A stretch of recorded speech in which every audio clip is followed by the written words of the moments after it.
What is going on, guys? How are we doing? What up? What's going on? Thursday, dude. Look, we are out on the 31st day of July, getting ready to kick the back door in of August, man. We're almost done with it, dude. Can y'all believe that? It's been Yeah, a long man. month. Bring it on. I'm ready for some cooler weather. I am too. Yeah, Who I else is know, ready right? for fall? Like I'm ready for fall. I'm ready for cool air. I'm ready for just ready for a change, man. Yeah, fall is where it's at, man. Fall and spring. Yeah, I could definitely go for that. But yeah, man, let's take a look here. We've got Mountain RC's in the house. We've got Bill Wagner. Obviously, we got Turn One right there. We've got Jeremy Stolt, RC Pilot Will. We've got Josh Bunn in the house. He says this weekend is supposed to be nice. Supposed to be the low 80s, I believe. Yeah, dude. P51 says it's gonna be 72 degrees in DC. I'm ready, man. Look, I've had all the hot air that I want, man. I don't want any more. It's been so hot. I didn't even want to fire up my turbines. Just create more heat on top of it. Exactly. I'm like, I don't want to do that, you know? So I'm telling you, man, it's one of those things. Let's see. Great time to visit JCAC in the next month, Bobby. Absolutely it is, dude. I like JCAC, man. I haven't been there in probably about a year. I need It's been a while since I've been over there. But I'm telling you, man, it's been a little while. But right off the bat, John Perry has a question. He says, "Hi guys, I got a question tonight on the J20. Well, you got everybody here that's experienced one, minus Timothy there. And what's your question, man? Go ahead, fire away. Let's see, John Perry. Let's see, Jeremy helped J20. Let's see, acting weird, nose gear, doing nothing except lightening up. So we'll get you some help on there. I'm sure Jeremy will give you some 101 right there. That airplane is a. What do you mean by lighting up? Just the lights are coming on? That's what he says. Gear's not moving? Yeah. So. I mean, anything can go wrong. Maybe he's got a motor that's bad. He needs to contact customer service. It should be a DC type system on there, so you should be able to apply power to it. Yeah, and see. I wonder if it goes up and down. Oh, John Perry says one thrust more than the other. Did calibration by Jeremy video and did it 4 times. Oh yeah, I had that same thing happen too. And what we did was remember we were talking about the yeah, you just need to wait for it. And I had absolutely no problems. I actually, when I calibrated mine, I had to. It's like want to start going into calibration mode first. As soon as you hear the other one go into calibration mode, bring the throttle stick down, and I've calibrated both of them and got them even. So yep, I did that and had no problem. You got to separate them, do the calibrations on them individually, reconnect them up, and then everything will go. So for some reason, when they initialize through that board, it just takes a split second longer for the one bank to recognize that power up. And then at that point, they establish everything. But yeah, you just need you did it individually and it's still doing that? He said he did it individually and still doing it. Yeah. Yeah, I would try the way Will said. What does he mean by uneven is the question. You know what I mean? Is it just that the tops are coming down, the vents not coming down even? I mean, yeah, if that's the case, one of mine does that, but the thrust is equal. Like you can't really look at this vents to see if that's the same amount of power. All the vent means is that one spring's a little stronger than the other vent. Yeah. Yeah, mine is doing the same thing. My left side door goes down after my right side door. My right side door goes down quicker than my left side door does. Yeah, mine did that too. But after it's got the same power. It was fine. Yeah, it's producing the same power. Yeah, you can't. It's just the spring is tight. Yeah, you can't base it off of the little door right there. He says he posted it on EDF Jet Clubhouse. Yeah. Did you contact us or did you just go to the clubhouse? I say, did you contact us or did you just go to the clubhouse? Sounds like he went to the I'm clubhouse. hanging out at the clubhouse. Yeah. Yeah, there's too many chiefs in the teepee there. So. Oh yeah. Yeah, you really can't. And I thought the same thing too, right off the bat. But I realized that it's you can't base it off, because what I ended up doing was I ended up one of the doors, I pushed it down with my finger and I was like, what the heck is that? And then it went down. And the more you fly, the more they get loose. They just get used. Yeah, because this is like it's got like a little stickiness to it. Yeah. Yep. That's literally it. But dude, that thing flies nice, man. I've been very surprised. So, let's see. John Perry says, waiting on my free T-shirt. Let's see. But yeah, man. Tim, what you been up to, dude? What's been going on over there? You're just shaking your head, man. Nothing much, just work and no flying because of the heat, and then getting ready for this vacation that we're getting ready to go on with the fam. Nice, dude. Just been a stressful week. Yeah. And, yeah. See, I don't see. So I'm watching the video. How do you know that it's different? I mean, it just might be the springs on the vents. All it is pressure on the inside. So it just could be pulling a little bit more pressure on the other, but that doesn't mean that it's not even thrust. I mean, if you're worried about asymmetrical thrust, I mean, even a SU-27 doesn't. Both of them don't start at the same exact time. Yeah. And the Arrow's F-15, one of them starts really late, but we see how well that thing flies.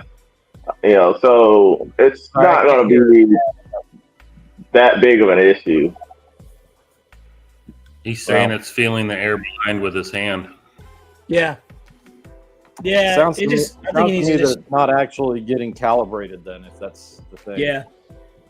I think you just need to recalibrate it. I did mine the way Jeremy said in that video. The other thing that he can do is put a Y cable on the two throttle connections, right? And then do them at the exact same time. That might be another way to solve that, instead of doing individual. But you'll have to temporarily put a Y cable. Yeah. Which to me is a smarter way.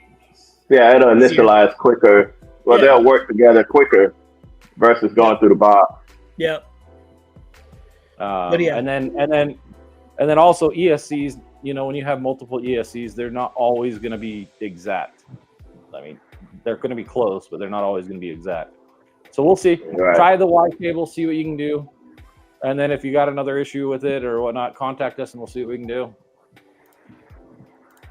But yeah, you're not experiencing anything that we all didn't experience with that one.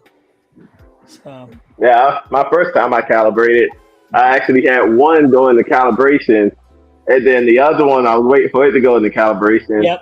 And then the first one went into programming mode before I was like, dang it, I had to unplug it, plug it back up. I set it back into calibration again. So as I heard the first one go in, then the second one, as soon as I hear it go in, I dropped them both down, and then I heard them both calibrate. And I was like, all right, cool, we're good. And there's always a chance that accidentally went into programming and changed some type of setting, like maybe slow start, or you know what I mean? Because if you try to do them both at the same time and then one initializes different, there's always a chance of going into a program. Just like you said, to where maybe it would be wise to go in and go to the ESC manual and do a reset on your ESC just to make sure that everything got done. Yeah, I would definitely. If you went into the programming on one of them and you move that stick and you change the program, which would be, I think the first thing is the brake type. So if you change that brake type, then definitely you want to go in there and switch that up, or just go to the factory reset and hit factory reset on there and just be done with it. Because you don't want that might be what's going on. I'm not saying that's what happened. There's lots of possibilities in multiple ESCs trying to calibrate. We tried to let everybody know, hey, watch for this when you do that. Do them individually and see what you get. So maybe something happened. I'm not saying it did, but there's always a chance. And Mount Narcisse, I have not flown mine yet. I will fly it this weekend if we have some good weather. So, Will, that's a good segue into this, because, Will, so you just opened up your box. You just pulled out the J20, man. And what do you think, Will? What's your first impressions? Well, the box was pretty good in size, and it went together super smooth, man. Like super easy. Like that's the easiest jet I've ever put together for something this size. You know, the the sleekness of it, like the feel of it, it doesn't feel like it's foam. The way the paint is on there, it feels really smooth. So I mean, it's foam, obviously, but I like the way that the cheetah doors are designed on there. I didn't even notice them. I mean, I've seen them on yours, but when I pulled mine out the box, I didn't notice them right away, and I was like, "Oh crap, those are cheetah doors right there!" Like I haven't seen the thing yet. Yep, I didn't realize it either, man, until I actually like ran it up, and I was like, "Oh, that's cool." So it's got vents on the bottom and it's got cheaters on the top. Yeah.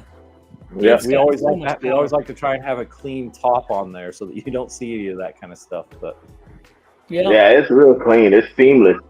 So other than that, I mean, doing the setup was pretty easy. I threw an 8-channel spectral receiver in there with no AS3X activated because I'm using their gyro. So I'm gonna fly it on their gyro by the book settings, of course, on the first few flights. Get used to it, and then of course, I may decide to change it up. I might like it the way it is and leave it. So it just all depends. Yeah. Yeah, I think the way it is out of the box is good. Let's show some stuff. You ready? What do you say, Jeremy? Let's show some additions to that. Oh yeah. The wheels Check and this brakes. out, guys. Oh yeah, the wheels for the brakes. Yeah. So when you did your assembly, you saw that there were extra wires in there, correct? Yep, I did. That is what these are for. Check these out. These are metal brake system for this airplane. They are short wired because the airplane itself already has wires throughout it that are already hardwired. Yep, they're in there. So you don't have to route anything through. They're all already put in there. They're even labeled. So there you go. This tire is a good rubber. It is. Yeah, that is nice. Yep, and that's what he's talking about right there. That's what he's holding up. And so those are the same type, very same type, just scaled down. The same ones on my turbine jets on everything. This is that simple thing right there is your brake controller for this airplane. I was getting ready to ask you, is that the brake controller in the middle? That is the brake controller, that little thing. Yep. Nice. Little itty bitty card. Because it's an EDF, it's not like a turbine where you're pushing a 27-pound airplane down trying to stop it, Yeah, you don't need much. I'm looking at that F-22 up there, and you got a whole separate system for those things. Okay, so they are going to be $70 for those, and so they should be on the site now and ready to go. So if that's something you want for your airplane, that is a neat little option. There were people that were talking about the other day. It was funny because I'm just randomly perusing through one of the sites and somebody says, why do they not put brakes on EDF jets? I saw that too. I was like, you should say. By the way, these things are ready to go. So I know that they're for the J20, but I'm betting that you'd be able to put these on a lot of other airplanes. You might need to, extend your wires to what you need to, but I think that that's going to be a great little option, for it when you got, the shaft to be able to clip it on. And I bet this will replace a lot of airplanes out there. I'm pretty sure it will. Really good. Because, the one of my biggest pet peeves is a thrust reversing EDF. It is the most annoying, obnoxious thing I've ever heard in a field. And it's just not right, unless it's a, what did he say about never mind? Yeah, I've never actually used thrust reversing. But anyway, thrust reversing to me is absolutely a joke, but we're trying to do things different and innovative. And there you go. You got an airplane that you can get for a very inexpensive price, which was what, $520 or something like that. Yeah. I was looking online trying to find those brakes there, Jeremy. And Hey, Jeremy, what if you use the brakes and the thrust reverse at the same time? oh boy, Oh, it's right here. well, you're having fun. It's gonna stop on the dime. So what is it going to do? It's going to be obnoxiously stopped. That's right. You'd have to put it on one switch. Could you imagine trying to use the brakes and flip a switch for thrust reverse? Oh, that's not a problem for me to put them on one switch. Right.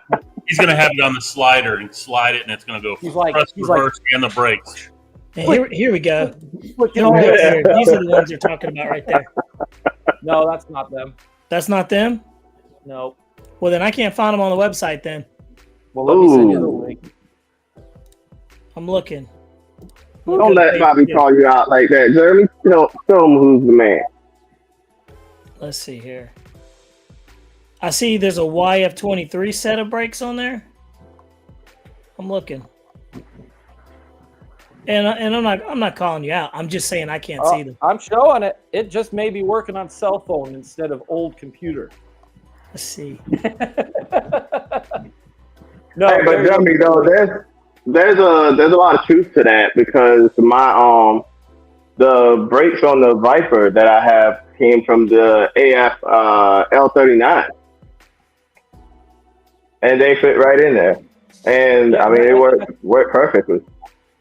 I mean, a great airplane that would be a very good common airplane is honestly a lot of the free-wing airplanes would benefit because they all have that similar size wheel. Like I can't and they tell all you like to come in hot. How many times I hated having to replace like free-wing wheels, because they either melt off the axle or that type of stuff. You guys don't deal with that because of the grass that you guys fly on, but man, on asphalt we get those axles pretty dang hot, and then you're like, why the heck is the gear not? Oh no, the wheels melt. Yeah, the wheels will melt on them out here. I've had some that started melting, and matter of fact, the ME262 did it.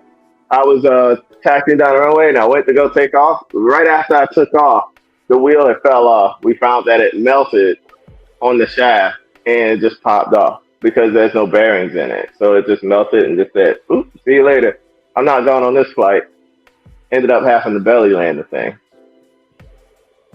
Yeah, so like I said, I think it's an option that will probably work a little bit.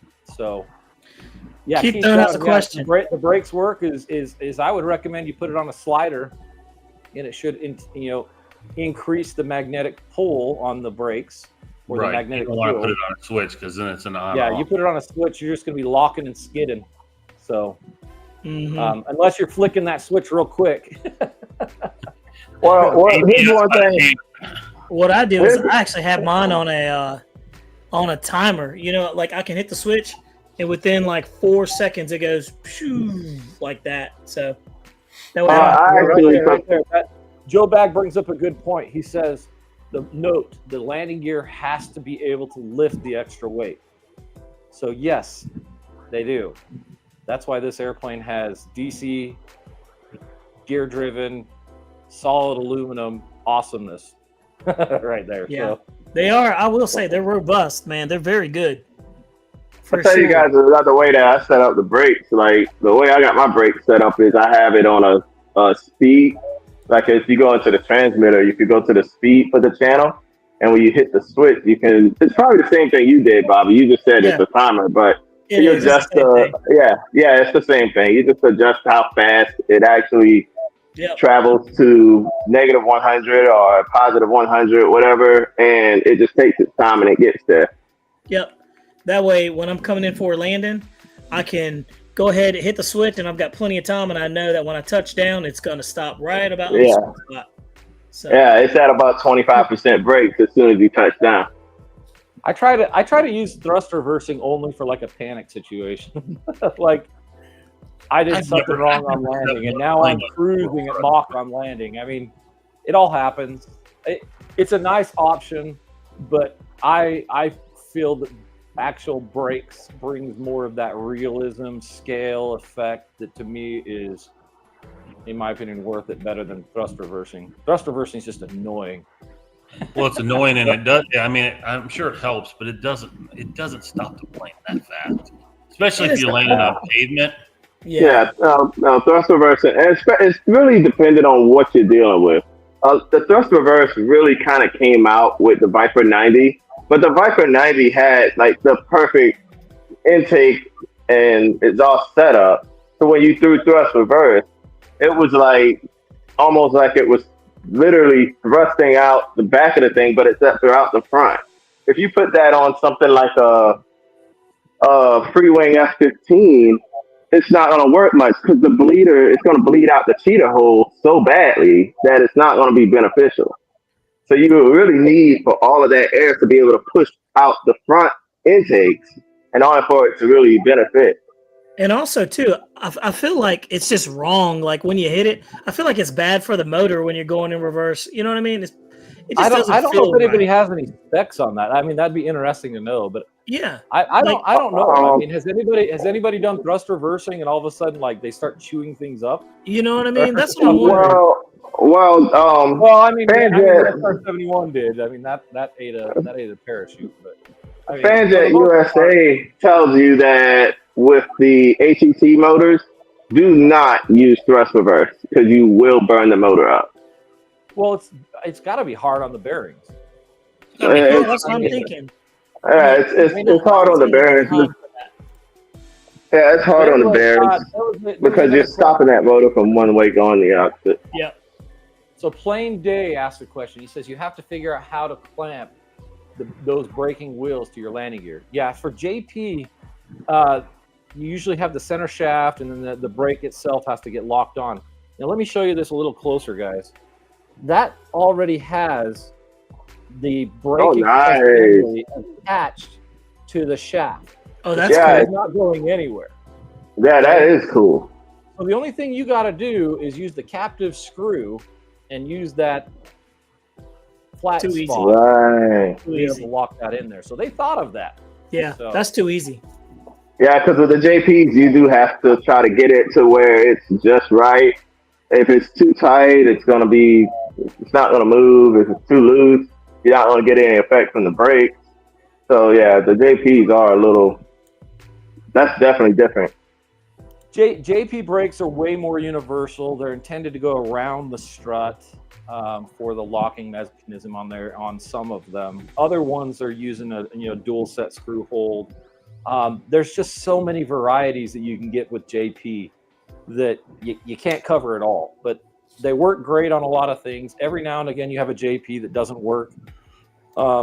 They've had a bazillion different designs on there. I mean, I like my JP brakes. They've saved me so many airplanes. We'll just say that. Yeah. I like the brakes. I don't care for the ADS. Right. That's funny. Yeah. But no, neat idea on there. I'm going to install these on the airplane, and we're going to show you guys some videos on that hopefully this weekend. So stay tuned on there. Yeah, I mean, neat stuff, right? Lots of different things coming out. Not just from us. There's a lot of cool stuff across the board. I mean, heck, we have an SR-71 that has a parachute on there. I mean, that's cool, right? I mean, there's a lot of innovative things out there that are just across the board out there for fun. So, yeah, I will say, to be in the hobby. I will say this year we've had a lot of cool airplanes come out. SR-71, C-17, J-20s popped out. Haboo X80. I mean, there's just been some really cool stuff that has come out. So, and there's still more stuff in the pipe that's gonna come. So, oh man, tons of composites. Yeah, man, it's amazing. Yep, JS39. So. Hey, Bill Wagner said something right here. It would be nice to have a pressure type switch. You talking about like a momentary switch? Because we already have that. No, he means a pressure. Like when you press it, the harder you press it, the more the brakes are applied. So I think that's cool. Is it FR Sky that has the buttons that are that way on the front? Does anybody have FR Sky? Yes, no, maybe so. I don't have FR Sky. No, I have a question. And I may be wrong, but I thought that they had buttons on the front of the FR Sky that are like They do. I have got a buddy that's more, got a more pressure type thing. I don't know if it works like that, but it does have a button on it, and that's what he uses for brakes on his FR Sky. But I don't know. Yeah, see, I'm all for a slider. Pressurized.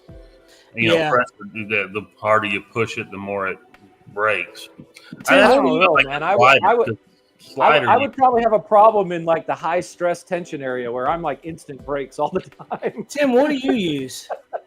I use a slider. I use a slider on all my turbines. I thought you did. How do you like that? Is it easier for you? I mean, because what I've got going on. Yep, exactly. I usually go to mid on landing once I've landed, and then depending on what I need, I will go and slide it like that. Except on the or I'll lock it because panic is on.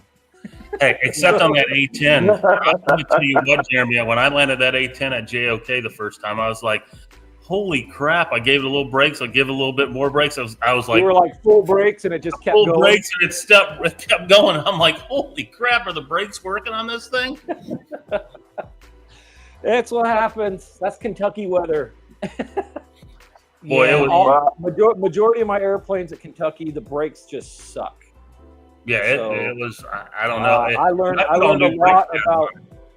I learned an absolute lot this last time about what 90 and 100% humidity does all the time. I mean, I've never seen so many electronic failures out there. So you guys that have to deal with humidity like that all the time, man, I am so sorry you guys got to deal with that. That is rough. There's one other caveat to this, Jeremy. Most of my planes are composite. However, I do have one plane that is balsa. And when I flew it at JOK, I had to retrim that thing like crazy because of the balsa had, warped, swelled from the humidity. And I couldn't believe how much trim I had to put in that plane because of how much humidity we were in. It's amazing. And I didn't realize that. And I was like, why am I trimming this? And I was actually, Dan Lannis was spotting for me. He goes, it's balsa, dummy. And I said, what do you mean it's balsa? He says, things have swelled and kind of twisted and warped and all that. Well, and that's the reason not just that, Tim. So much better. I also had an eye opening to rates. So we'll just say that my rate, the rates of the airplane. So 25% travel, we'll say, on an elevator, right? Just hypothetically, right? So 25% at my altitude at 4,900 feet is perfect, right? Not at JOK. I go all the way to Kentucky in that humidity, and guess what happens? Now I'm hypersensitive because it's got all of that air grabbing onto there, and I had to turn down my rates almost 10% just to get a warm and fuzzy feel for what I'm dealing with here. Yeah, you went from 4,000 feet to 920. Lots of neat stuff. And you know what I mean? Yeah, density, altitude is a neat thing, but humidity is just nuts. Yeah, it is a welcome to the South. Crazy effect that you guys deal with. Hey, what? Eye-opening. I tell you what, you come down here flying this cert, boy. Hey, look, he had it good where he was at. It wasn't even that bad. If he comes over a little further on the East Coast, it's like 10 times. You come on over here. I was all done with that. Dude, I'm going to tell you what. All my planes flew the same at JOK except for that balsa one. There's no difference. He got at what are we at? I forget what altitude we're or over sea level what we are, but jets over Kentucky's 920. Yeah, we're like 300. Yeah, and I think I'm like 400 or something like that. I don't know. Yeah. So there's not going to be much of a difference between JOK and here. I can promise. The real test is when Jeremy gets us all out west to fly, and then we can all cry and go through the pains and suffering of what he did when he came here. Oh, your guys' flares are going to be absolutely ridiculous. You're going to flare late, and it's going to be like.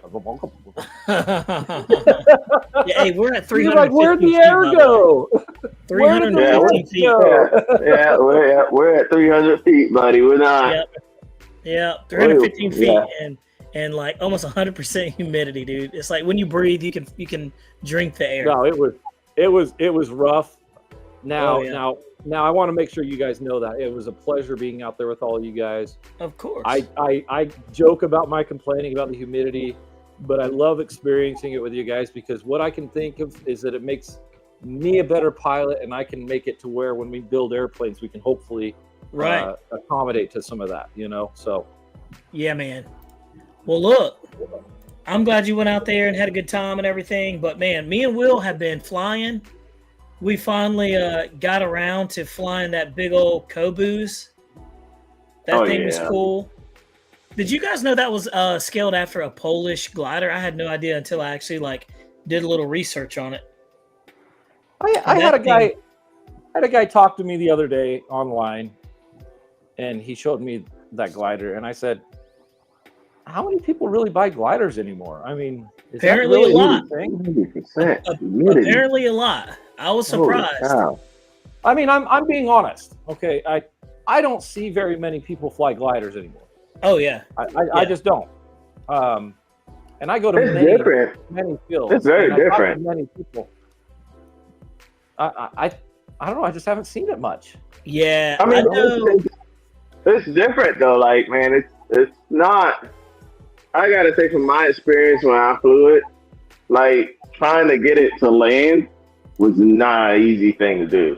Oh, like, it just wanted to keep flying. Yeah, so I mean, it flew great. It's just I've never flown a glider. Like, I mean, everybody who knows me, they probably could say how many times on one hand they see me fly anything with a prop in front of it. So it's like that was just to go to a glider with something with a wingspan. What was it, 87 inches? Yeah. No, dude, gliders are great. I just haven't seen very many people with them. Hey, dude, it's a legitimate question because you don't really see too many of them out there, and when you do, you always see the little run of the mill stuff like the E-Flight. I mean, are people just flying them in their neighborhoods or something like that? Or what? I mean, I don't. That thing was actually flew really well, though, and I was surprised how well it actually flew. I'm pretty sure FPV guys got them out there, though. Oh yeah, I'm pretty sure FPV guys got them out there. That makes perfect sense. God, they throw DJI systems in it. Slow that airplane down. Is drop those flaps down even more, and they will become brakes and flaps. Man, Bobby got a lot of flaps on that thing, and that sucker wanted to keep flying. Yeah, I have them almost bring them more down. He's got it to where it's folding in the wing. Yeah, it's like 100. That right there is takeoff flaps, as you can see. So it goes all the way down. That's takeoff flaps. So you do. Yeah, that. I didn't even use it. We didn't even need takeoff flaps. So it was such a nice flyer, though. It's got plenty of power. Yeah, I had a glider a while back, and the only way that it would slow down was for me to drop those things 90-degree brakes. Yeah. Yeah, it's nice. I will say. All right. It flies really, really good. Like I said, that plane reminds me of the Fox size airplane. Oh yeah. But this thing, we were really impressed. We flew it almost 11 minutes on a 4,000. I mean, we shouldn't have probably been surprised just because of it's a glider. But dude, the thing flew so good, and it was actually really quick. That's why I say the FPV guys would probably be all over that because you could get 10 minutes of flight out of it on a 4,000. You throw a 5,000 in there, you're gonna get an even longer flight. And they're going to be able to just, on a DJI setup, they're going to be able to take that thing out a good little ways and just hang out in the air. I mean, they don't even have to use power the whole time. They can just kill power and let it glide. You could probably be out there for 20 minutes with that thing. The crazy thing was that day we did this video, there was absolutely no wind. So I was like, well, shoot. We can't really glide it. And then the wind kind of kicked up a little bit, but it was maybe 2 miles an hour. So, and it literally stopped the plane in the air. Yeah, it did. It really did. But it was a fun plane. It was good to fly. I don't know, man. It's just something nice to have in your kit because it's there's times where you don't want to go fast. There's some times where you want something very easy to fly. You don't want to think. And then there's times where you just want to have all that. And that's where this one kind of, flies in. Most of the time I get a glider, I'll keep it for a little bit and then I'll get rid of it. But this one actually kind of made me really happy. I guess it was the power and the size, and just it flew more like a sport plane than anything. So very fun. Yeah, Very there's fun. Charles McDaniel. Yeah, I mean, I know we have a Swift 2100. Like I said, I just my comment of not seeing very many was based upon like out at the fields. I mean, I just haven't seen them. And they might not be popular at your field. There's a RDRC. There's a couple of guys that fly massive ones that make this thing look like a tiny one. And there lies my question. I just wanted the consensus of the group, you know. Yeah. And yeah, I mean, ours comes with the propeller and an EDF. And also too, look, I've never seen anybody fly those control line airplanes, but they fly them all the time at RDRC. You know, that's not far from our house. I've never seen them in person either. Even though Exactly. Yeah, JCAC before. When I used to be a part of JCAC, I seen a guy fly a control line. I was like, "What is he doing?" And I was like, it's the "How's first that time I fun?" ever seen it. Yeah, and my thing is like, how is that fun going around in a circle? But hey, man, it's nostalgic and it brings back memories for the people. And have you seen the people, man? They are fast at that whole transitioning that they do, like up and overs and stuff like that. It's a skill. It's a legit skill. No doubt. It's quite amazing. I'm amazed they don't end up all tangled up like a cartoon. You know what I mean? Yeah. I don't know how they don't get dizzy. That's my thing. That's my thing. Yeah, I don't know how they don't get dizzy. And it's probably easier not to get dizzy because they're focusing on the plane and not all of the area around them that's moving. They have something that's moving with them to stay focused on. So it probably keeps them from getting dizzy. Now, for all you guys that like to beat up on Will and his landings and stuff like that, he tried to crash my airplane right there on the first flight. Check this out. This is landing. This is Really, Bobby? Yeah. Really, Bobby? He said, really, Bobby? Watch this. You know good and well I wasn't used to that thing. Look. It did not. Oh! Did you hear that? I just slammed it down. I mean, Man. you must have put a dent in it. That's for sure. Yeah. Man, that thing's got a hard bottom. I ain't heard it at all. He said, Oh, Will, it sounded like it did. Will's That's gonna what you crash call the the grass glider, break. too? Listen to this. Oh! There we go. Easy enough. To crank it up. Hey, however you get it down, right? Yeah. One lander. Whoa. Oh. There we go. Oh, yeah. Easy enough. How about that? No, that wasn't Will's fault, to be honest with you. That airplane wants to literally keep flying. So I had to do the same thing. I had to force it down. And you did a good job with that, man. That was Will's first time on the sticks, and we had what, like 30-40% left in the pack or something like that. Yeah. So you did a We good didn't have job. much left in there. You need to save that for the end of the year bloopers. Oh yeah. Yeah. Well, that would be all Will. Yeah, that's funny. Really? That's terrible. Will's like, really? He's like, great, it's starting. But I will say though, it was pretty cool. Y'all, come on, man. I know, man. Hey, Will, they're making you feel. Will's like, come on, guys. I love you, Will, but we love picking on you even more. Yeah. Hey, I somehow forgot landing gear on a jet. Oh, yeah. Hey, You forgot Bobby. what the switch was. Yeah. Hey, Bobby, check this out. Bring that up again. At least my crashes are under $1,000. True. Their crashes are like I'll give you that. $3,000-$4,000. That's very true. That airplane is 100% fixed and ready for more.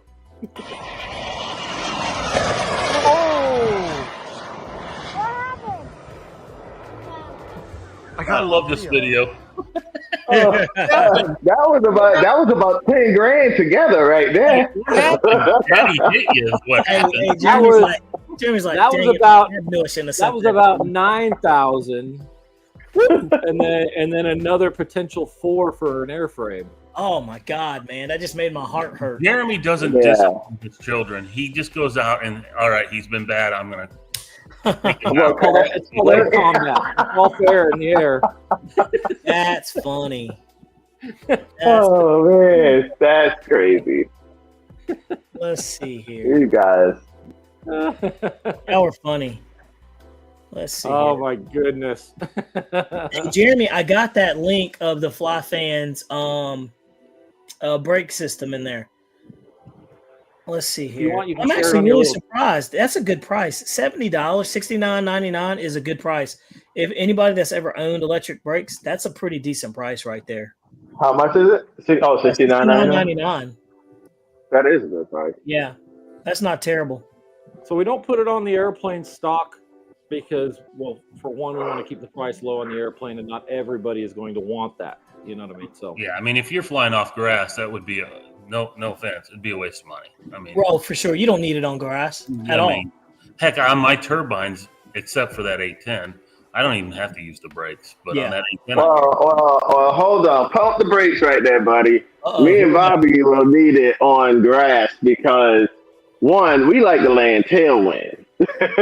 No, but I've said this before. At your field, yeah, I'd land with a tailwind too, because landing the other way at your field is not fun.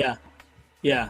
We do it quite often, but you have to You got to drop that sucker in. Glide it in and use nose weight as your energy. Yeah, you got to kill the power and drop it in. When you go to their field, there's a set of trees right at the end of the runway. He's not kidding. You got to drop in. The other way, you can go way out. You can get this nice glide slope going on. I mean, when I first started watching Bobby's channel, I'm like, why in the hell are they coming in from that way when the wind is going the same direction? I go to his field and I'm going, now I understand. Yep. And it's like it's kind of cool too, because I always tell people, and they'll jump in some of the videos. They're like, "Do you always take off in the same way?" I'm like, "Nah." I said, and everybody's like, "You're landing in the wrong direction." I'm like, "I'm not landing in the wrong direction." I'm like, "That's a skill set that has saved so many airplanes, dead stick airplanes coming in." I'm like, you really need to learn how to fly with the wind, because when you need it, it's well. I used to give them crap about not using flaps. I'm like, dude, you got flaps. Use flaps. You get it now, don't you? Yeah, huh? I said, you get it now, don't you? But I use flaps on the jets, on the turbine jets, absolutely every single time. On the EDFs, very rarely, very rarely. But it's fun. That's the cool thing about going to another field too. Because there's the culprit right there, Josh Bunn. I remember when those trees were 2 feet high. He should have stomped them down. Let's see. Oh, Josh Bond, yeah, dude. Hey, look. By the way, we're talking about removing some of those trees right there, and pushing that flight line back. That'd be good if we do. More room to work with. That's the only thing that I would change about that field. But honestly, though, it is fun to do that. We call it the drop in. Doing the drop in like that, because you got to come in at a high angle. And you chop your throttle, let your flaps hang down. I mean, it's a skill, dude. It's fun. If you can land on that side, you can land pretty much anywhere. Until you hit the top of a tree because you misjudged it. But we've seen that too. I know you have. Well, here's the trick to it, Tim. The trick to it is if you're flying and you got the sun off to your left, and you're coming in on the right. So what you got to do is you come over the trees, and you see your shadow hitting on that tree, drop the plane. You're close. Yep. Yeah, drop the plane. You're really close to the tree line, but you're not going to hit the tree. Just drop that sucker in and level off and let it just glide in. That's the trick to it. But other than that, now, if the sun is behind you, you're screwed. You can forget it. Yogi says that's the number one thing about simulator people might forget. The wind, because you'll eventually have to fly. They forget about the wind. They forget about orientation. Out there, they forget about the sun. They forget about crosswinds. They forget about landings. I mean, there's a lot of stuff. Forget about their landing gear switch. You see what I'm saying? Yeah. Yeah. He called that a Jeremy, aka a Jeremy. Hey. Oh, not only that, Tim. They forget that they hit the switch to put the landing gear down. Then they hit the switch and put the landing gear up. Will's talking about me. I'm guilty of that. Hey, I accidentally one time went to put the landing gear down and hit the kill switch. Hey, dude, I've done that too. Crap. And the funny thing was, though, is I caught it fast enough. I kicked it back on, and the motor was still, the prop was still rotating. It fired back up. That is funny. That is funny. I was like, oh shit. I have a video on my YouTube channel of me accidentally hitting the throttle cut on my Freewing Raptor for my thrust vectoring mod that I did. You see me take it off. I was like, woo! Then all of a sudden you hear, woo. Oh, dude, you're wrong for that. You're wrong for that. My Black Horse Viper had a failure. It had a failure. That was not powered error. When it hit the top of that tree. I swear I saw the shadow on the runway. I swear I did. Hey, in Will's defense, I literally was like, dude, what's going on? And he was like, I have nothing. And I was like, oh no. And I got no control. Yeah. Well, no, I had control. I will say that. I had ailerons, elevator, all my thrust left. And the plane was just starting to get enough airspeed to fly. So it was climbing off a thrust, and then when it climbs, and I got it, and I turned, I banked, and it just started losing airspeed in the bank. And when it lost that airspeed, it lost the darn thrust too. And I was like, oh snap. Yeah. My thing was, I was like, just get it from over the trees, and if it hits the ground on the field, I'm good. It would not make it over from over the trees, and I was like, no, it lost too much speed. It just Shadow lied to him, guys. The Shadow lied to him. Look at what plane he accidentally turned off his transmitter while flying. I will say that's my fear. Well, some of those do that all the time with those. Wait a second. Hold on. So you mean to tell me he went and did this for this long? He had an old, I guarantee he had an old transmitter with the slider that turned it on and off. Yeah. I hated those transmitters. I was like, dude, that is a failure waiting to happen. Yeah. And the GX6i is what it was. Yeah. And the 7 and the 8. And they were notorious. I think didn't all the DX series have that switch? Yeah. I think they did. Yep. You'd turn it on and it'd go. Yeah. I tell you what, you know what my fear has always been, because like I don't fly with a lanyard around my neck. I don't like stuff around my neck. I never wear jewelry or anything like that.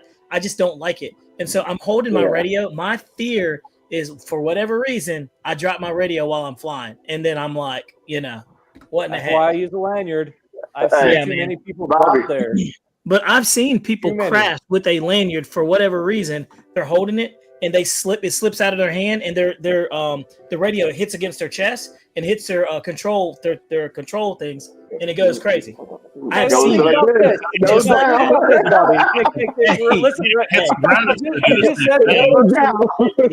their hands. I have seen that, dude. Slid out of their hands, right? And then it dangled, and then did whatever. It dangles, and if you let go, and it's around your neck, crashing no matter what. If you let go, this is going to rub against your chest, and this button's going to go up, and your throttle's going to go up. That's what happens. Gravity is like. What happens when it hits the ground? Yeah, when it goes right into the ground, it's done no matter what. Oh yeah, that's what I'm saying. I'm saying it's the same thing. The transmitter's Jeremy's acting like the lanyard's gonna save you. The lanyard doesn't save you. It doesn't. And neither does transmitter. I tell you what's funny to me. What's funny to me is when you're out there and you got the guys that's out there and they're flying like this. Oh, dude. Oh yeah. I'm like, how are you flying with the transmitter pointed at the ground? Well, there was a guy who lost the This drives me nuts. Or with the yeah. I can't figure out the piston either. Hey, you see under my name right there, aka no picture on the Xfly. No. This right here is creepy. That I don't trust people that do that. That's weird. It's not like that. If you fly like this and I see that, I can't trust you. I certainly can't trust you around like lady. So when I see you do this, if you're like this, we're good. This is unacceptable. Bring it down and get it out of the way. I fly like you, Will. I mean, Bobby, I fly like you. Yeah. I'm a guy all day long. That's funny. Talking about something that was fun. Well, it wasn't funny. At JOK, there was a guy that was holding his transmitter below, like at his waist, so it was below the station, Jeremy, he lost signal and the plane went in. Yeah. That's what I'm talking about. The guys that fly with their transmitter pointed down to the ground. Like that. Yeah. And it's below their waist. Like, how are you sure your plane's getting signal? Exactly. Like, your signal is from the transmitter is pointing down, and the plane is trying to receive it. It's way up there, about 400 feet. You're not going to get that signal, buddy. Right. These stands at JOK were metal. So they had a metal. that was cutting the signal right there. Just that with JOK leadership about making it a little different. So yeah, that's actually not a bad idea. By the way, this I don't know how I came across it, but like the signal from these is like conical. It's not conical, but it's like a circle. Right. It's a cone. Exactly, a cone. So that's why it's important to have this thing up. I remember some people had them down, and I'm like, well, you actually have two. So you got the one that comes off like this, and then you got one in the back of the transmitter, should be in the handle portion, that goes like this. Just the same way. That's why they tell you put your antennas one, and the other one the other way or whatnot. So you want to do a 90-degree difference in with the antennas, because it looks for that. It gets that good cross section. That's right. Yeah. So you can get a good signal. Yep. And it's like a P51 said it exactly. Yep. It's like a donut. It's like a circular thing. So. It's a donut. Yep. I had to explain that to somebody. So like if you're flying directly over you, that's not necessarily the best signal that you're going to get. Let's see here. I'm looking at. Let's see here. Connor says, "Are you going to the Piedmont potluck Sunday?" I'm not, man. I've got plans for Sunday, and I don't eat potluck, man. I'm funny about the food. I only eat my food. I don't eat other people's food. And it goes back to when I was at church as a young kid. I found out the lady at the church, man, had cats playing with her eggs, and I was wondering why her food always tasted funny. So I learned very early that you can't eat everybody's cooking. Every year, the squadron, while I was in active duty, would do a big Thanksgiving. It was a potluck type thing. Yeah. And every year, it seemed like there were so many people that were wronged. Yeah. I'm like, nope, not going to do it. Just a personal thing. But yeah, I won't be able to make it though, Connor. You know, but in the military, you get every single shot in the world, so you should be able to bear through it. Oh, for sure. Yeah. Keep on keeping on. Yeah. Let's see. Yeah, transmitter tray. Yeah, that thing's kind of crazy. And so that was something that I wanted to talk to you guys about. Like the transmitter trays, dude. I know they're super big overseas. Like it's just a thing. I guess it's like a normal thing, so they don't have to hold it. Now, you guys that like to pinch and do that stuff like that, I get it on that tray, but I would still be thumbing it up. Like that's a little bit. It's going to be kind of hard to thumb with that tray, though, man. Because, I mean, it's sitting there. Okay, so I've seen people use trays, and that's because they had some type of a disability that required it or whatnot. And that's understandable. Yeah, that's understandable. That's understandable. I think that's why it was really created, was to help those that really needed that type of thing. So I see that. But, man, dude, that's like totally putting, like, the whole body brace. Look at this. You know, how much does this weigh? Right? That's a rig. Yeah. I don't know. I don't That is a rig. Yeah, that's a rig, dude. I can't be What are playing the things with off this. to the side? Is that so you can write notes? Hey, my plane needs a friend. Yeah, it's it's for you finger pinchers, so you can put your palms on the side. Yeah, it's sort of pictures. And then it's got like a coffee thing on the side right here. You know, you can put a coffee mug. You think they'd put a koozie holder over there? Yeah, where's the koozie? Beer in there. It's got a robust. Have a straw down to it. Like, you know. You gotta put the koozie on the throttle side. That way you can let your hand off the throttle and still fly the plane, drink your beer. You know? Yeah. I'm just like, man, this. In Will's case, he needs a vape holder so he can vape. You know, when he's flying. Exactly. You know what? You are exactly right. And look, I don't even trust her because look where her fingers. She's using thumbs and fingers too. I was going to tell you that when we showed the picture. Done with Can't touch her. And look, she's obviously she's not a flyer because what is she looking at? She's looking down. I don't trust her. She's got a boat. You saw the little water over there. She's done with She's that. got an RC boat. got an Yeah, I'm done RC with that. sailboat. Plain Day says I need a vape holder. Oh, Yeah. Last time I said RC boats don't use those type of transmitters. An RC beer helmet. Yeah, man. I tell you though, but Hey, like I've we seen- got a guy asking about what the Blue Angels in the back is. all right, what is that? Well, let's make it bigger. Oh. Let's get them big. I knew somebody was going to ask. Well, that's not it. That's That's definitely not a Blue Angel. That's Chinese. Yeah, There wrong you go. airplane. That was a China plane. That right there is an American plane. All right, there we go. That is the Jet Ruler FA-18F. Man, that's Super pretty, dude. Look at that. I'm so sick of Jet Ruler making nice airplanes. They are nice. Hold on a second. Wait. Something's wrong. It has no wings on it. This guy's. I don't have wings on there because it's in my house. Oh my gosh. Aren't you in the house? I had to do some maintenance on it from. You had to fix the crashed wings. Oh wow. Man, why is Will out for blood today? Why is he just sniper shooting everybody? No, what I had to do is I had to get the rust out of all the bearings and stuff from all the humidity. And I'm not kidding you. I had a lot of rust I had to get out of there. Off of all the, he had a lot of rough from all of the running off the runway into the grass. Listen to this guy. Listen to this guy. Wow, Jeremy. He's out for blood. I just gave you crap about not hitting the landing gears. He's just. Woo. Jeremy is like. Every time, Jeremy's gonna put me to shame here a little bit. Let me leave him alone. Jeremy always takes the high road. Jeremy always takes the high road.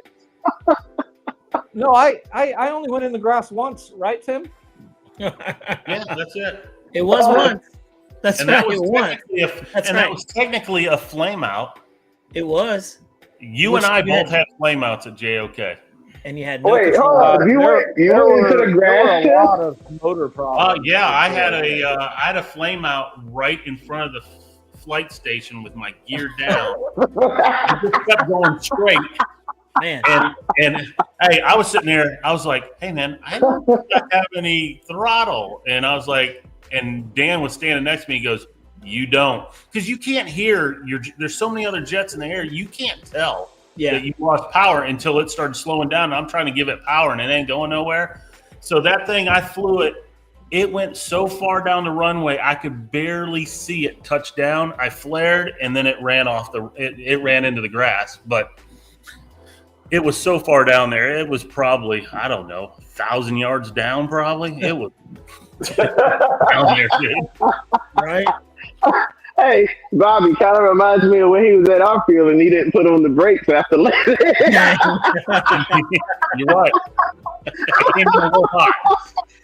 Who is just sniping people left and right over here? I don't even know what to say. All right, You know what? Bobby. I picked that plane up. Let's just take still in one the hit. We piece. give it to Will all the time. Yeah. That's We right. That's gotta right. take it. Will is tired of our We'll crap. take the punches. That's right. I mean, He's just every sniping one of everybody. mine is Hey, like Bobby. the wheels, or maybe more. Bobby, do you want to show the next? Yeah. Are we good to start with the mass look? All right. Hold on. Let me Are we get doing this. this? Jeremy, we All right, doing this? guys. We've got something to check out. We want you to check this out. This will be the first time you guys actually get to see this. And Okay. so which one did you want me to start out with? Well, the assembly line. The two pictures. You didn't give me assembly line pick. Well, there should be the racks. No, I of didn't all get the that. pieces. I Well, didn't get let's send those to you. It's gonna take me a little. It's gonna take me some time. See what they're doing? They're making the masses wait for this release. Yeah, Hey, I who's see that? that. Hey, Tim, who's that in the background walking around back there? Well, Oh, I guess it's the reflection of my I see the wife. reflection. It's a reflection of my wife. She's in the kitchen. Oh, there she goes running Look, across. she's running. She's running. Don't you run. We see you. Come back. There we Let's, are. let's ask the community what they think we're going to show them. All right, guys. What We're do going you to show you think? something new. Yeah. What are y'all gonna While Bobby's getting the see? Yeah. A transmitter with braille. That's what Will needs. transmitter with braille. He said that's what Will needs. Oh my God. Will, you Oh brought my this all goodness. upon yourself. I got you, We Tim. are having all kinds of. I got you, Tim. Hey, you got any sunglasses? He said he's Ray Charles with it. He's the man's Ray Charles with it. Wow. Yeah. What do you guys think we're going to show? Mm. I mean, there's nobody commenting yet. Let's. All right, here we go. So we are going to show you guys something that's coming to market, and I believe that you're going to like what it is. Is it a YS? Pretty cool. So Is it a going to YS? be out around. Let's see. Let me get. Okay, I just sent that to myself. Nobody's guessing what this is. All right. Around Look, October. and They'll look, be shocked. and look, you guys don't say anything either, because No, y'all I'm know not that- saying anything. And All right. and I think it has functional landing gear, does it not? Something maybe? Yeah. Oh, Something I with might. gear Let's take a maybe. look here. Okay, here we go. Sure does. All right, I'm going to load Josh up. Bunn said F-35. Josh Bunn said F-35. Let's see P-51 says a U-2 glider. F-35. Who wants an No. F-35? Come on. Yeah, that's like the. I mean, unless it's a VTOL. Now, if we got a VTOL, Yeah, it was a VTOL. Yeah, I'll definitely. Or Right. no, if it's like a 90 millimeter, I'll take a 90 mil too. Oh, what? A 90 mil F-35 or a VTOL What might F-35. that have been? if I somebody don't know would if come out with that's that, but who? No, The I don't know new if that's it. F-22. Come on, Mountain RC. What new F-22? I don't know. There's It a might- million it might be F-22. we have enough of those. Yeah, I was might going be to say, something like that. that is one airplane we don't need any more of. Yeah, All right, what F-22 now? It might, Hear me. it Are might you be ready? something like this. Are you ready, Oh, that Jeremy? might be kind of cool, right? You know, I don't know. Maybe. That'd be cool. F-15, that would be cool. I mean, one of these might be F-15. pretty cool, right? You know, Hey, Jeremy, are you ready? the big battle penguin. Man, he's just up here showing us little All right, toy airplanes, man. I know, man. Let's I'm throw like, it out there. I mean, people are Hey, asking. man, we're running out of what is airtime. that? Real quick. Whoa, you what ready? was that? What was that? Do it again. Take it off. I don't What's know what. F-35? Boom, F-35. boom, boom, You can tell by the intake. boom. There you go. There you go, guys. All right, this is our Xfly F-35 that will be coming. What? It is projected to be here around October. It is smaller than we would like, but it's going to True. be cool. Yeah. This It's is it's a UMX. It's a UMX 35. 54 millimeter They say they did it, F-35. And it's going to be awesome. It's going to have full retracts that are in the right spot. So go ahead and show those other photos, Bobby. Okay. Dude, man, did you just crash on E-Flight and Free Wings just now? No, it's going to have landing gear in the right spot. That's what I'm saying. You said landing gear in the right spot. Well, it's Yep. supposed to be way out here on the airplane, and everybody seems to be putting them inside the fuselage. That's right. Kind of different. So let's we got clearance to show these pictures. Yeah, you're So right. let's look at it. Here we They're go. away. Boom. That's actually pretty cool. That's a good view of it right there. That's a pretty decent size. Little back shot you're right right. there. You know, I like the retracts. The retracts actually look pretty robust. So the retracts are going to go up into the wings like they're supposed to? Yep. Yeah. Nice. Those are full Nice. stage too, aren't they?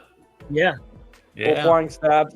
Yeah, full flying staff. How cool is that? Nice. So That's going to be a very responsive, very nice, clean flying airplane. Look at the that wider wider stance is going to be awesome. If you look, the real F-35, if you go back in that back photo right there, you'll see that the actual landing gear is cantered forward like it actually should be. Slightly. Yep. So, see it right there? Yeah. Yeah. It is a 64 millimeter, guys. yeah. So what's the question right there? Plane day. What's the deal with small planes? We wish they were larger too. They just sell better. Yeah. So more people can afford smaller ones. Yeah, and that's the thing too, is like it's all about price point. It's all about price point. It's all about selling airplanes. And a lot of these manufacturers, remember, tariffs are a thing. So as much as we would like a larger airplane, larger airplanes, larger packages, larger shipments cost more money. So I would imagine that there's going to be an 80 millimeter one popping out somewhere sometime, after the 64. But I would say, man, or even larger. That would be pretty cool too. Yeah. The way Jeremy's smiling, I wouldn't put it past Craig Bevan says, "Dang, a 64." Yeah, hey, look, we wanted at least it's not a single 40 mil, guys. That's true. It could have been a who's right? Landing. Who's making that? Xfly or who's making that? Xfly. Now I will say this. Everybody's saying something about it being 64, but we see what that B did. I mean, that thing's a 64 that flew like a darn 70. Well, it was the L-39 too. The L-39. Yeah. And this one is based the off Baltic that V. same concept. Yeah. That's what I'm talking about. The Baltic V. It flew like a darn 70. So I mean, everybody's saying 64, but obviously Xfly is doing the 64s to compete with 70 millimeter jet. And it's got powerhouse power to it. Yeah.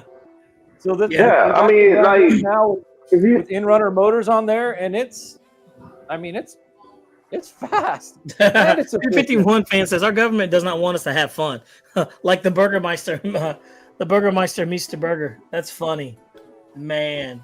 I can't wait till it's Christmas time. Well, anyway, that's what's it's in the pipe. Pretty awesome.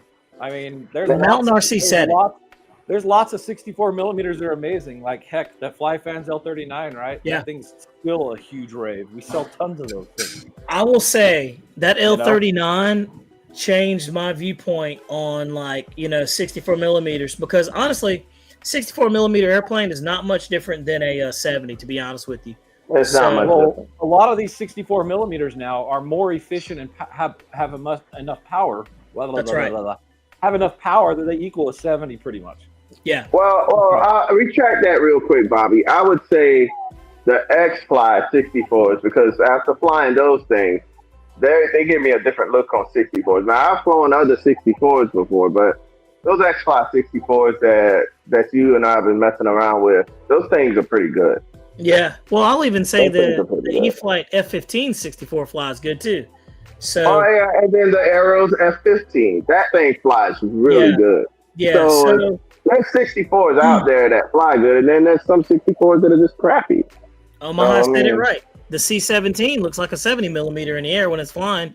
So it's all relative. The good news in all this, guys, is that we have a sizable airplane, which is of decent size, right? And it's gonna be a good price point. So that I'm very sure of. So we don't have to worry about. Is that going to be a 6S or 4S? 6S. Oh, that thing's going to sit milliamps. What's the biggest pack that's going to go in it? I don't know yet. I don't have it yet, but I'm going to assume that it's going to be a 4,000 milliamp.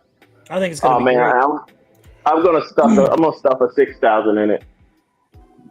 I like putting big things in small places. And wheels canceled just like that. He's going to timeout. Well, boys, show's over, boys and girls. I'm talking about LiFo packs, brother. What are you doing, man? Cut me off. I'm talking about LiFos. This is why we can't have nice things. You just can't keep wheel around that way. I mean, you gotta have a sensor button, like the 10-second delay, so that we Good grief, dude. Good grief, man. This is why we can't. This is why we can't have nice things. on YouTube. Oh my God! Look, no, in all seriousness, I'll probably try to stick a 6,000 Nah, in man, that was funny. But I tell you, I'll try to put a bigger you back can in fit there. that in there. We'll see. But They claimed you couldn't put a 5,000 in a 64 millimeter A10, E-Flight A10. yeah. And I stuck a doggone 5,000 in that sucker. Oh yeah, no, you And did. I flew it. powered through it. Yeah. It was real Taylor heavy, but he flew it. It didn't And, last I long. will say- it ended up in Oh, the trees gosh. because he thought it was the shadow was over the drop. Wait a second. Do you want me to go grab the plane off the wall right now? Because it's sitting right there. No, because we It's don't want to hear literally what sitting you right. say about it. You know I'm only giving you a hard time. Hey, look, No, Balnar's no, Will no, tonight no. was a roast. We're getting a picture. Now we gotta see a picture. I don't believe it until I see it. Where The is plane is on the wall right there, buddy. There's the victim. Yep, right there. Everybody Hey, can't see all the Jeremy, glue from where he glued Leonard it back Randall has a together question. several times. He says, Jeremy, any AF model 105s or 110s coming to market? I don't know. what she said. There's hopefully some stuff. The biggest thing is, and I'm not talking trash on the companies, but it seems like they're taking a long time to get things done. So Say that one more time. I said it seems like the companies are taking a little bit longer to get things done, right? So Oh yeah. Yeah. there's a lot in the pipe, but things are taking a bit longer than what they used to, and I don't know if that's tariff cost Will. or just changes of things or technicality of things. Just airplanes are taking a little bit longer on our side of getting them out, and it's not on our side of the issue. It's got to be like the parts, I don't know. Development is taking a little longer than expected, but ultimately in the end things work out pretty good. Yeah. And there's a lot of good things that are in the pipe too, guys, that are going to be coming through. So stay tuned. I mean, lay off the pipe. I know, We'll have man. an energy drink today. What the heck was he vaping prior to this show? Do we know? Do you know he was vaping prior I to see a bag of Doritos here in a minute. I know. Like, what is he? Yeah, exactly. Good No, grief, man. They did that. This is why they're trying to cancel YouTube in one state in our country. North Carolina. Oh my gosh. Yeah. Man, that's funny though. That was good. But look, guys, we've been running for an hour and 11 minutes. I think this is a very good stopping point, man. We've had a great show. We've had some new information come out on the F-35 that came out. We dropped pics of that. There was one more thing I wanted to talk about though. I'm just going to hit it very lightly. But if you see right here flashing over here, I'm going to bring this sucker in. Your Boys and battery's girls, almost dead. It's been flashing for so long. I had to bring you the Haboo X80, and I gotta say, I've flown it. And me and Will typically will tell you the BAE Hawk is like a staple airplane, right? Like that is just a good, fast, all-around airplane. Excellent Here flyer. we go. Here we go. He's about to get me on something. And Will saw it. This thing outpaced the BAE Hawk. I knew he was going to do it. It outpaced the BAE Hawk. And it is absolutely an excellent flyer. Not only does it have excellent power, but the slow speed handling skills are amazing. And I was not expecting a lot out of this airplane. I thought it was going to be underpowered, slow, mediocre, and it has proven not to be any of that, guys. So very, very good flying airplane. Very, very nice. And like I said, its flight envelope is like very, very well rounded. So look out for the review of this one right here. This thing goes together very easy, very clean. Lots of space inside. Little magnetic nose. They're getting these noses even better. Look at that. I don't know if it's going to show up or not. Yeah, it's too bright. There it is. There it If is. you see it, that nose right there is a hardened plastic. Yep. And it's got the magnetic part right there. You never have to worry about this thing going up or going down if you like hit it. And if you do hit it just right, it's gonna pop off. So it's made to break away. So very well thought out. Is the Just whole a very is the nice whole nose cone plastic too? Say that again? Is Yep, the whole it nose? is. The Yeah. cone is actually plastic too, right? It's That's got it's the foam, same actually. wheels that the It's foam. A320 has on the back. It's foam. But Really nice But truck. I will say it left my BAE Hawk in the dirt, but that thing was fine. It was fine. really Sport jets, my man. Sport jets are better than Bayhawks because they're going to be fast. it They're really designed for speed. surprised me. No, that Bayhawk is fast. I think we had it like That Bayhawk is fast. it was like over 100. Yeah, but most sport jets will whoop butt on anything that's semi-scale. That Haboo is it's designed to just cut through the air like it's nothing. It don't just cut through the air. That sucker pierces through the air. Yeah, it was a very good flying airplane. So, like I said, that BAE Hawk from FMS, very good. This thing will probably outfly my Avanti S. I think it's probably as good or not or faster just because it's more aerodynamic. I think it will outfly the Avanti. Farron Vernon says this is my everyday flyer right now. So, yeah, man, I'm telling you, it's going to be pretty good. So, guys, don't forget to check this one out. That'll be coming out pretty soon. And yeah, man, we just always got some good stuff coming. So stay tuned. Also, we're going to have a speed trial of that J20 coming. So hopefully we get some good air this weekend and temperatures drop like they're supposed to.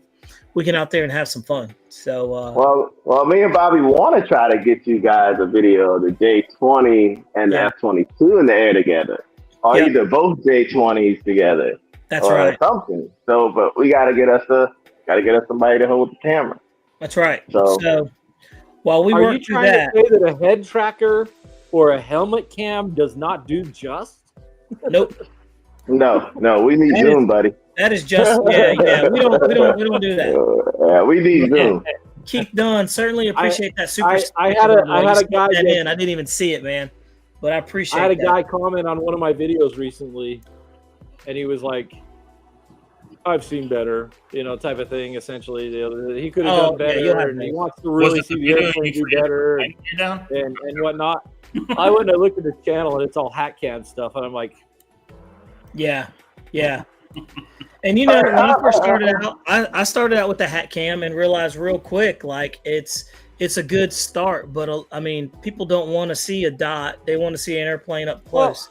So I had to start using my phone. Here's what I see, right? Started using the phone and zooming in, and it actually started working really better. So people really have no idea how long it takes to do an edit, right? To get you something. Oh God, dude, it takes time. Fairly decent, right? I mean, I'm not trying to say I'm perfect. I'm not saying I'm the best, but I try to provide something that is fun for you guys, right? But man, if you really want to try and talk trash, make sure you got something that's definitely better than what's out there. I mean, it's just funny. Yeah. Oh yeah. And I'm sure you see it all the time, Bobby. Will, Yeah. it happens. Yeah. I don't get it, So I have people telling me, "Oh man, you don't need to have the music," and then I'll click on their profile, and then I'll go to their page, and they'll have a video up there that looked like it was shot with a camera from 1983, and I'm like, "But you're telling me take the music off of my video? I can't even see yours." Yeah. Yeah. Ultimately, people put a lot of time and effort into trying to make something that's just fun for you guys, Yep. So if you don't like it, a little annoying. Kind of crazy. And that's that's my thing too. I'm like, you can't make everybody happy. So, but you try to do your very best to make a good product. No, all right, guys. Look, we're gonna wrap this bad boy up, man. It's time. We've been rolling for an hour and 18 minutes. Yep. And it's time to punch out. What do you say, guys? Quick time. Only got 10 thumb up. There's 11 now. Oh, all right. Yeah, we gotta get some thumbs up. We gotta rock the algorithm. If we don't get thumbs up, then YouTube's like, it's fine, And but I will say, stay tuned, guys. It's been really good. Another good Thursday show, man. And what was this, show number 209 or something like that? It's crazy, man. It's just it's getting crazy. So Victor, your videos come out. Yeah. Keep me updated on the Tiger Cat. I ran into him today, and that was great to see. So yeah, man, just let me know, and I'll be more than happy to come through with that. But other than that, guys, Nothing like that. I say we punch out of Yeah, here. What do I you think? just read that too, Jeremy.